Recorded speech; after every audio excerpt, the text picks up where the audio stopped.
Hello നമസ്കാരം, എല്ലാവർക്കും ഇന്നത്തെ സ്വർണ്ണവില അറിയിക്കുന്ന ഗോൾഡ് റേറ്റ് ടുഡേ ചാനലിലേക്ക് സ്വാഗതം. ഇന്ന് 2025 മാർച്ച് മാസം 15-ാം തീയതി ശനിയാഴ്ച, സമയം രാവിലെ 10 മണി. സംസ്ഥാനത്ത് ഇടവേളയ്ക്ക് ശേഷം സ്വർണ്ണവില വീണ്ടും കുറഞ്ഞു. ഇന്നൊരു ഗ്രാം സ്വർണം 10 രൂപയും 1 പവന് 80 രൂപയുമാണ് കുറവ് രേഖപ്പെടുത്തിയത്. ഇന്നത്തെ സ്വർണ്ണവില നോക്കാം. അതിനു മുൻപായി ഈ ചാനൽ ഇതുവരെ സബ്സ്ക്രൈബ് ചെയ്തിട്ടില്ലാത്തവർ സബ്സ്ക്രൈബ് ചെയ്ത് തൊട്ടടുത്തുള്ള ബെൽ ബട്ടൺ അമർത്തി ഓൾ സെലക്ട് ചെയ്യുക.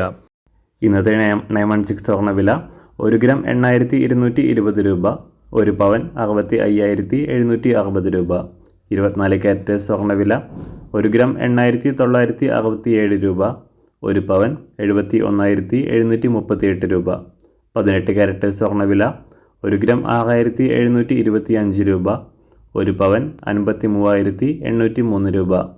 സംസ്ഥാനത്ത് ഇന്ന് വെള്ളിവില 1 ഗ്രാം 110 രൂപ, 1 കിലോ 1,10,000 രൂപ. അന്താരാഷ്ട്ര മാർക്കറ്റിൽ 1 ഔൺസ് സ്വർണത്തിന് $2,984. എല്ലാ ദിവസവും അറിവിരുന്ന സ്വർണ്ണവില അറിയാനായി ഈ ചാനൽ ഇപ്പോൾ തന്നെ സബ്സ്ക്രൈബ് ചെയ്ത് തൊട്ടടുത്തുള്ള ബെൽ ബട്ടൺ അമർത്തി ഓൾ സെലക്ട് ചെയ്യുക. വീഡിയോ ഇഷ്ടമായാൽ ഒരു ലൈക്ക് ചെയ്യാനും നല്ല നിർദ്ദേശങ്ങൾ കമൻറ്റ് ചെയ്യാനും കൂടെ ശ്രദ്ധിക്കുക.